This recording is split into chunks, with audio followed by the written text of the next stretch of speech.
Nice isn't the same as kind. You ever notice how we're all taught from a young age to be nice? Be nice to your classmates. Be nice to your coworkers. Be nice even when they're not nice to you. And we take that seriously. We grow up believing that being nice is the highest form of emotional maturity. We think it means we're good people. But then one day, you realize that being nice hasn't protected you from being misunderstood, disrespected, or taken advantage of. You realize people still walk over you. And somehow, you're the one feeling guilty for it. That's because being nice and being kind are not the same thing. Being nice is about comfort. Being kind is about courage. When you're nice, your goal is to keep everyone happy, even if it costs you your peace. You smile when you want to scream. You agree when you want to say no. You swallow your truth to avoid the discomfort of someone else's reaction. And for a moment, it works. The tension fades. The other person walks away satisfied. But you're left holding the weight of everything unsaid. Being kind, though, that's a whole different game. Kindness doesn't mean keeping things smooth. It means keeping them honest. It means saying what needs to be said, but saying it with empathy. It's when you look someone in the eye and say, I care about you enough to tell you the truth, even if it's uncomfortable, because that's what kindness really is. It's love with boundaries, truth with respect. See, niceness is external. It's about how things look. Kindness is internal. It's about what's right. Nice people avoid tension. Kind people walk into it. Nice people worry about being liked. Kind people focus on being real. And there's a big difference between those two goals. When you're obsessed with being liked, you'll bend your values to fit someone else's expectations. But when you're focused on being real, you stop performing. You stop filtering yourself to earn approval that never lasts. And here's the thing, nice people burn out. They burn out because they're constantly managing everyone's emotions except their own. They think they're keeping peace, but really, they're just pushing problems down the road. And when those problems resurface, because they always do, the fallout is 10 times worse. You can only fake calm for so long before the truth comes bursting out in frustration, sarcasm, or silence. Kindness, on the other hand, creates sustainability. When you're kind, you can set boundaries without guilt. You can disagree without aggression. You can walk away from manipulation without apology, because kindness is grounded. It doesn't depend on approval. It depends on integrity. Imagine this. You're in a conversation that's clearly uncomfortable. Maybe someone's crossing a line, saying something disrespectful, or just assuming you'll agree. The nice version of you wants to nod, smile, and escape quickly. But the kind version of you, the grounded version, takes a breath and says, hey, I need to stop you there. That doesn't sit right with me. No yelling, no guilt, just clarity. That's what kindness looks like in real life. Calm, honest, and steady, and people might not like it at first. They might even be surprised, because they're used to your nice self, the one that never challenges them. But here's what happens next. The people who truly respect you will start to value your honesty. They'll trust you more, not less, because deep down we all crave truth. We all want relationships where we don't have to guess what the other person really feels. So when you choose kindness over niceness, you're not just changing how you communicate, you're changing how you live. You're saying, I refuse to fake peace anymore. You're saying, I'll risk being misunderstood to stay true to myself. That's strength. That's maturity. That's emotional intelligence in action. Because the truth is, nice people don't create peace. They create silence, and silence always comes with a cost. But when you're kind, you can speak hard truths in soft ways. You can bring light to conversations that have lived too long in the dark. And that's when real connection starts. Not when you're being nice, but when you're being honest in a kind way. Avoidance creates distance. You ever tell yourself, it's not worth it, I'll just let it go? You think you're being mature, right? You think you're keeping the peace, but deep down, you know you're not actually at peace. You're just avoiding the storm. You're keeping quiet, nodding along, pretending everything's fine, when inside, you're building walls made of silence, and those walls, they don't protect you, they isolate you. Avoidance feels safe at first. It feels like control. You convince yourself that if you stay quiet, things won't get worse. But silence doesn't stop conflict, it delays it. And when it finally surfaces, it's usually louder, harsher, and harder to fix. Because the longer you hide from a problem, the more power it gains. Every unspoken sentence becomes a secret. Every held back emotion becomes distance. And eventually, you look around and realize that the connection you were trying to protect by staying silent has quietly disappeared. When you avoid difficult conversations, you're not saving relationships, you're starving them. You're cutting off the oxygen of honesty. See, relationships are built on trust, and trust grows through truth, not comfort. But when you keep pretending everything's fine, you're teaching the other person that honesty isn't welcome here. And they start doing the same thing. They start hiding too. So both of you end up walking on eggshells, smiling through the cracks, calling it peace when it's really avoidance. And let's be honest, Most of us avoid conflict not because we don't care, but because we care too much. We're afraid of being misunderstood. We're afraid of making things awkward. We're afraid that if we speak up, someone will leave. So we swallow our words, thinking we're keeping things together. But silence doesn't hold relationships together. Communication does. And communication can't happen when both people are too afraid to be real. Avoidance feels like control, but it's actually emotional self-betrayal. Because every time you avoid speaking your truth, you chip away at your confidence. You start doubting your right to feel, to question, to set boundaries. You start shrinking inside your own life, telling yourself, "It's fine, I'm fine," until one day you realize you're not. That fine has turned into resentment. That politeness has turned into exhaustion. And now the distance isn't just between you and the other person, it's between you and yourself. Think about that. Every time you avoid saying what's on your mind, you're creating two versions of yourself. The one that lives on the outside, smiling, agreeable, calm, and the one that lives inside, angry, hurt, unheard. And those two versions don't stay separate forever. Eventually, they collide. That's when the breakdown happens. That's when you explode over something small, not because of that one moment, but because of every moment you stayed silent before it. Avoidance also teaches the wrong lessons. When you don't speak up, the other person assumes they're not crossing a line. They assume you're fine.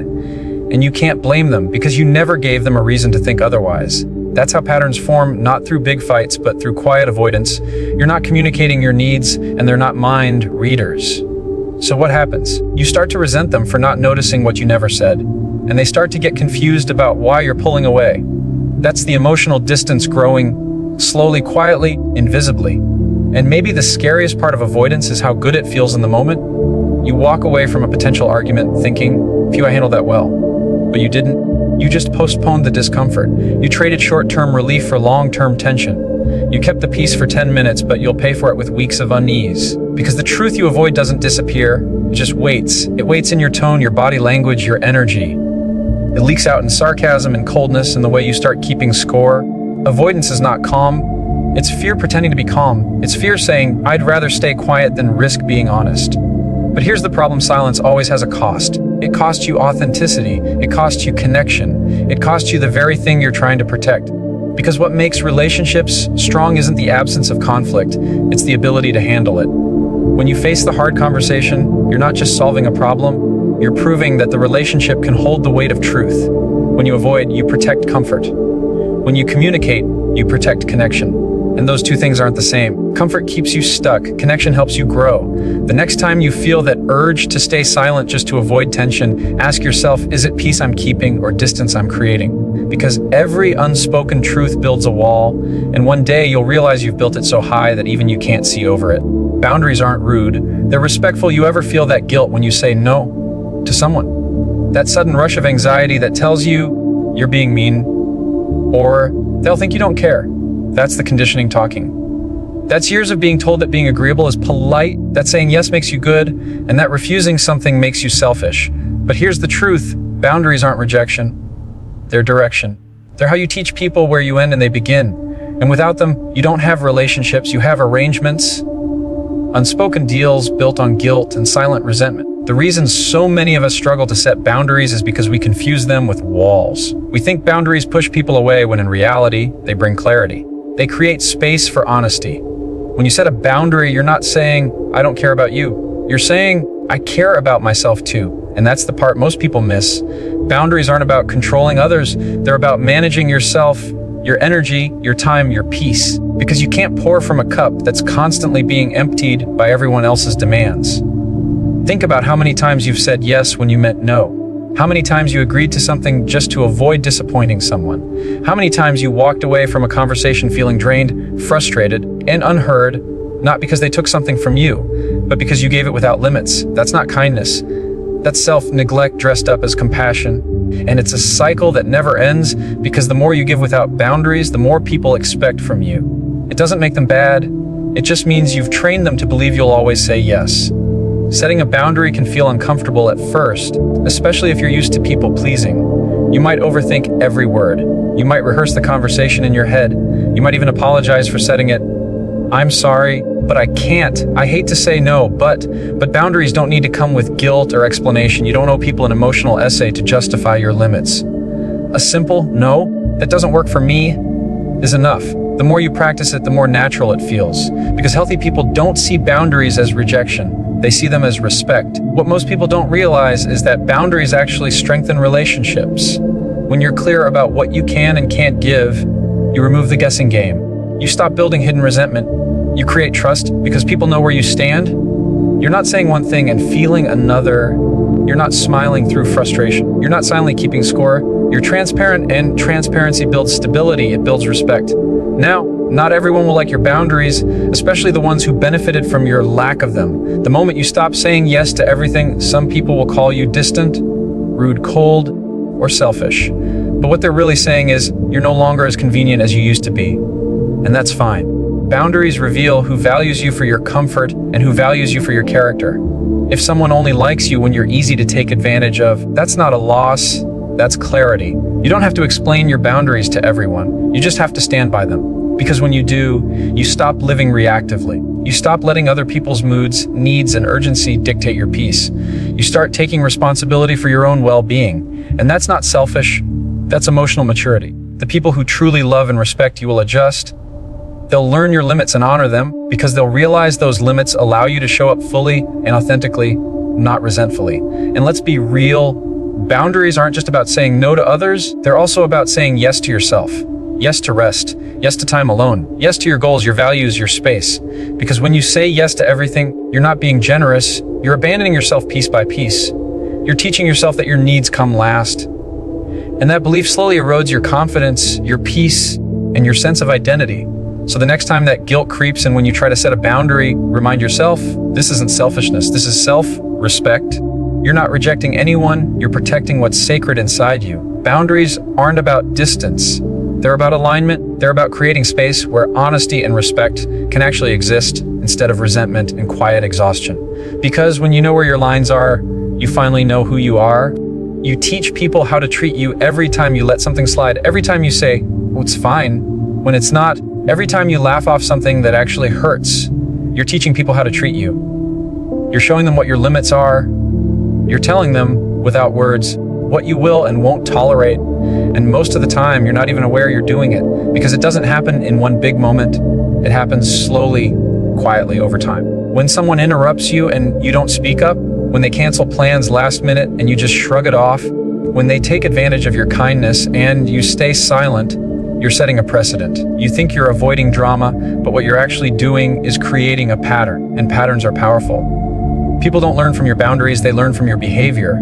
They remember what you allow, not what you say you'll allow. So even if you tell someone, I don't like being disrespected, but you keep accepting it, your actions speak louder than your words. Most people don't intentionally disrespect you. They simply respond to what you permit. That's human nature. We all take cues from each other. And if you keep giving silent permission for others to disregard your feelings, they will, not because they're cruel, but because you've trained them to believe it's okay. You've taught them that your comfort isn't a priority, that your silence equals acceptance. Here's the hard truth.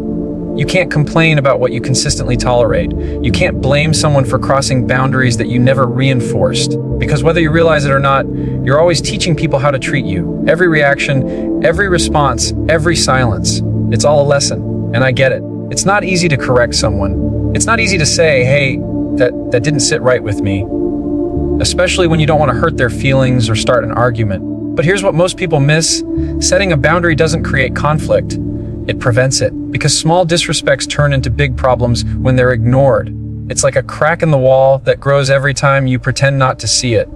The longer you wait to address it, the harder it becomes to repair. When you finally decide to speak up after months or years of being silent, it often shocks people. They'll say, you've changed, or you're acting different, when really, you're just acting honest for the first time. You're no longer playing the role they wrote for you. The agreeable one, the forgiving one, the easygoing one who never makes things uncomfortable. But being understood requires being seen, and being seen requires being honest. When you stop letting things slide, something powerful happens. You start to rebuild your own sense of worth. You start realizing that respect isn't something you demand with anger. It's something you teach with consistency. It's in the calm no, the quiet correction, the refusal to over-explain your needs. Because people respect what you respect. And if you keep showing that your needs are optional, they'll treat them that way. You might lose some people in the process, and that's okay. Because when you start holding yourself to a higher standard, not everyone will be able to stay. The ones who are there only because you made everything easy, they'll leave. But the ones who value you, the ones who care enough to adjust, they'll stay. Those are the relationships worth keeping. The ones built on mutual respect, not one-sided effort.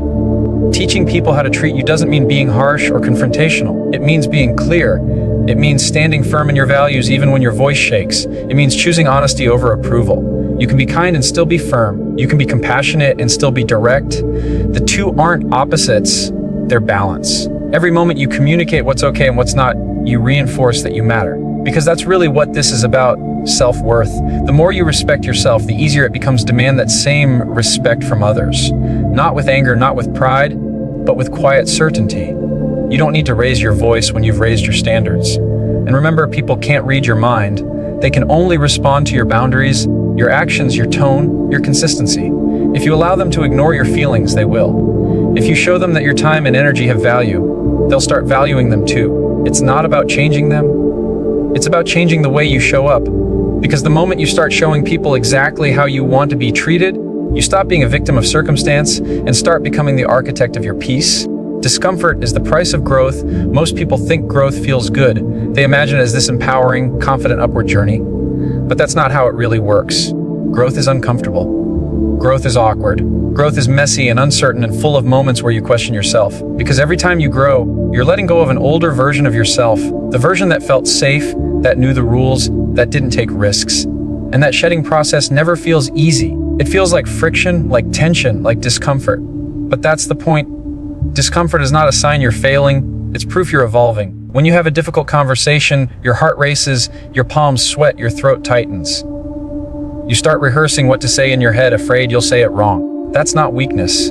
That's your body reminding you that you're stepping into something real. Because growth doesn't happen in calm waters. It happens in the waves, when you risk saying what you actually mean, when you face the things you've been avoiding. Every uncomfortable moment is a test of your emotional endurance, and every time you push through it, you build a deeper kind of strength. Discomfort is the tuition you pay for self-respect. You can't expect to feel confident without first feeling nervous. You can't expect to have boundaries without first feeling guilty.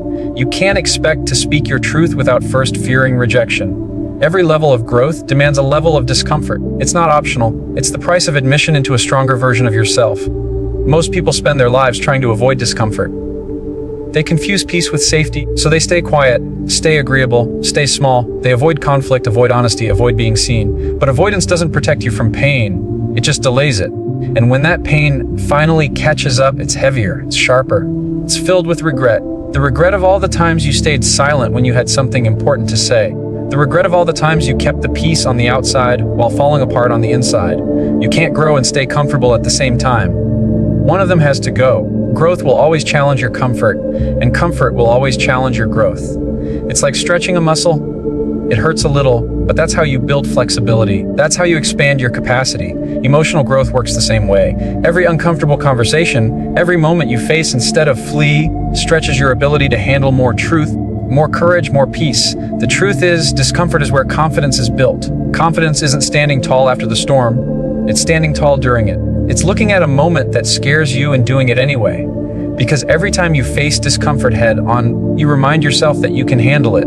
You start trusting your own strength. You start realizing that fear doesn't have to stop you. It can guide you. It can show you where you still need to grow. Think about the last time you avoided a tough conversation. You probably told yourself you were keeping things calm, but deep down you knew you were avoiding tension because you didn't want to feel uncomfortable. The irony is that discomfort doesn't go away. It just changes shape. It turns into resentment, anxiety, and overthinking. But when you finally face that discomfort directly, when you speak up, clarify, set a boundary, something shifts, you realize that the pain of honesty lasts minutes, but the pain of avoidance can last months or years. Growth asks you to be brave enough to feel uncomfortable without running from it, to stand in the awkward silence, to let your voice shake, to admit when you're scared but still move forward anyway. Because that's what separates emotional maturity from avoidance. Not the absence of fear, but the willingness to act through it. Discomfort builds resilience. It makes you emotionally steady, not because things get easier, but because you stop being afraid of hard things. You'll know you're growing when things that used to terrify you start to feel normal. The conversation that once made you anxious becomes easier. The boundary that once felt harsh becomes natural. No, that used to catch in your throat starts flowing with confidence. That's growth. And it only happens through repetition, through choosing discomfort again and again until it becomes your new comfort zone. So the next time you feel that tension in your chest, that nervous energy before a hard talk, don't run from it.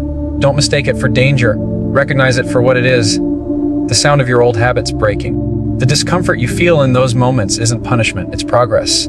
It's your old self letting go and your new self learning to stand tall. Growth doesn't ask for perfection, it just asks for presence. To show up, to speak up, to feel the discomfort fully, because on the other side of it is everything you've been trying to become. Kind truth builds stronger bonds. There's this idea that honesty breaks relationships, that being real pushes people away. But the truth is, it's not honesty that ruins relationships. It's dishonesty disguised as peace. It's the fake smiles, the forced agreements, the moments where you say, I'm fine, just to keep the calm. Because when you hide the truth long enough, it doesn't disappear, it just festers.